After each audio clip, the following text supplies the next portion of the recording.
Good afternoon, dear friends. We continue to stay with you in our daily format, analyzing the situation on the front.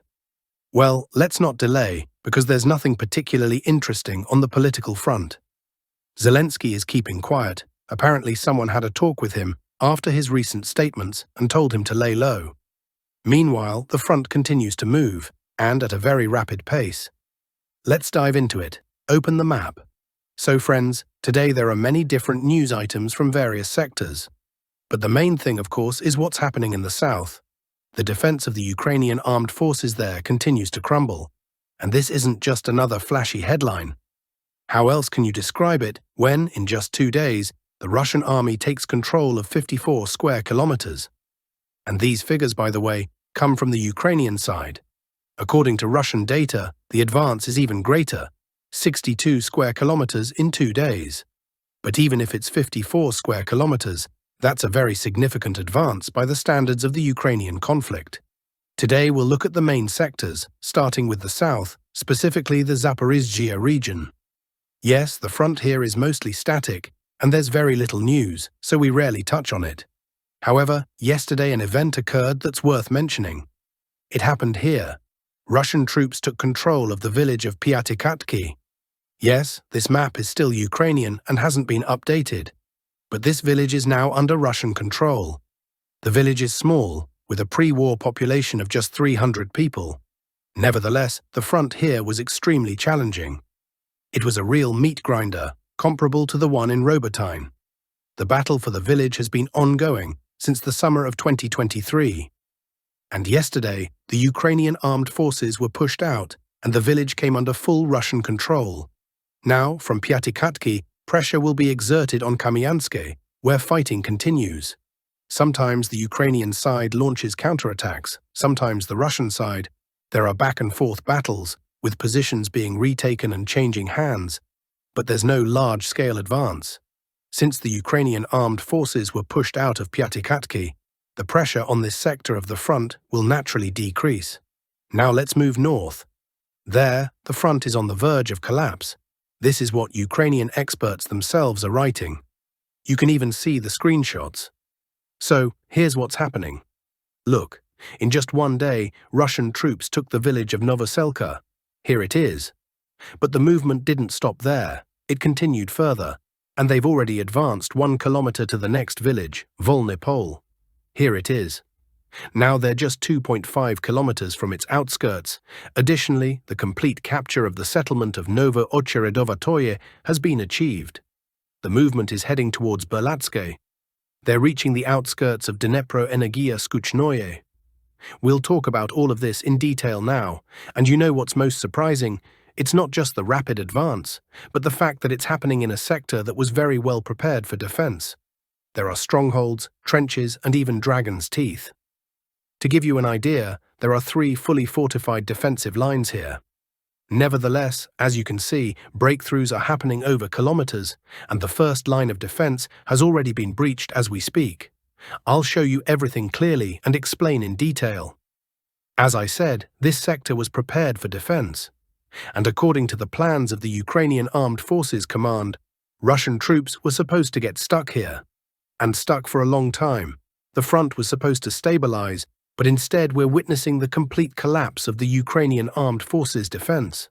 The first line of defense ran here. It started beyond Volnepol, passed through Privolne, descended like this, and then reached the river opposite the settlement of Novye Komar. The defensive line consisted of trenches and strongholds. However, it couldn't hold back the Russian advance.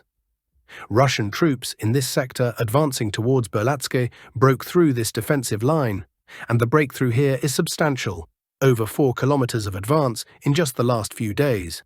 Again, this is despite the trenches and strongholds, but they couldn't stop the advance of the troops, and now the Russian army is just 1.5 kilometers away from Berlatske. Therefore, the Ukrainian armed forces will most likely quickly fall back to the third line of defense. It's even stronger and runs here, past Shevchenko and Berlatske. Here, there are not only trenches and strongholds, but also concrete bunkers and dragon's teeth. The Ukrainian armed forces will try everything to stop the collapse of their defense. However, it's worth noting that there's still an area of 60 square kilometers before reaching this defensive line, and the Ukrainian armed forces will lose it very soon. There's also a second line of defense. It's located on the other bank. Here, it starts from Komar, runs along the bank to Fedorovka, and then goes here, past Razdolne. This is why the advance has stopped here, because the Russian military command doesn't want to assault this defensive line head-on. And it's unlikely they'll assault it directly in the future. Most likely, they'll bypass it from the Razliv side, then move towards Bogatyr and go around to the rear of the defensive line. But even before that, the Russian army has achieved significant successes. For example, the village of Novocheretovatoye fell after several days of fighting. There's already objective control data showing the Russian flag in the center of the village. Moreover, Russian assault units have now reached the outskirts of 2 other villages. This has caused hysteria among Ukrainian analysts. In general, we're talking about the village of Dnipro Energia, located on the right bank, and the village of Skuchnoye on the left bank. Currently, fighting is ongoing here, and Skuchnoye is essentially being turned to dust. You can even see this on the monitoring map. The village is quite small, but look at how much fire it has taken. This includes MLRS strikes and FAB bombs. Everything is being used to make it easier for the infantry, which after such artillery preparation has approached the southern outskirts of the village. Today, I think we can expect them to enter the village, and it's unlikely the UAF will be able to hold it for long. Now, let's move on. Urozhain has completely come under Russian control. This is also acknowledged by Ukrainian military experts. In addition to Urozhain, Russian troops have taken all the space between the villages of Urozhain and Constantinople. The distance between them here is 2 kilometers, with a depth of up to 1.5 kilometers.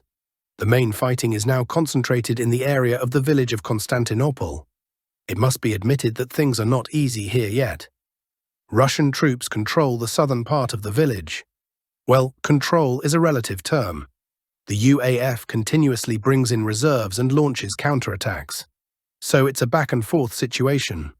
Conditionally, at 12 p.m., the Russian army has control. Then by 1 p.m. it's a grey zone. By 2 p.m. the UAF has control. And by 3 p.m. it's back to the Russian armed forces. That's the situation. Mostly there are head-on clashes, but with the Russian troops advancing from Urozhain to the eastern outskirts of Constantinople, which has just happened, the situation is, of course, changing. Now pressure will come from both the south and the east, and under such conditions, the Ukrainian armed forces won't be able to hold the village for long.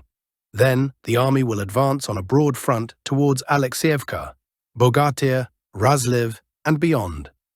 The front is breached all the way to Novopavlovka in the Dnipropetrovsk region. Additionally, it's worth noting that the Russian army is making noticeable progress north of Andreevka. The advance is moving across fields towards the village of Zaporizhia. The goal here is also quite clear: to take control of this entire area, clear it, and secure it, covering over 20 square kilometers. So far, the advance from Andreevka has already reached just over 2 kilometers. On the Pokrovsk direction, as of February 21st, attacks by the Russian armed forces on the village of Udachnoye and adjacent areas have resumed. Earlier, there was an operational pause in this area, linked to attempts by one of the sides to seize the initiative and deliver a series of local strikes against the advancing units of the opposing side. The goal of these actions was to create conditions for further advancement, including pushing the enemy back from the southern outskirts of Pokrovsk and securing positions in the areas of Peshani, Udachnoye, and Kotlino. However, this plan was not fully realized. Currently, active combat operations continue.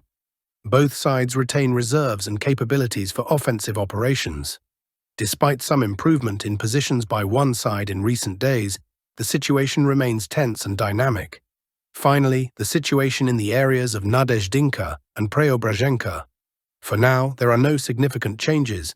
Russian troops have not yet managed to reach Kotlyarovka or fully secure Preobrazhenka. Heavy fighting continues. Well, we'll keep observing. That's all for today on the situation at the front.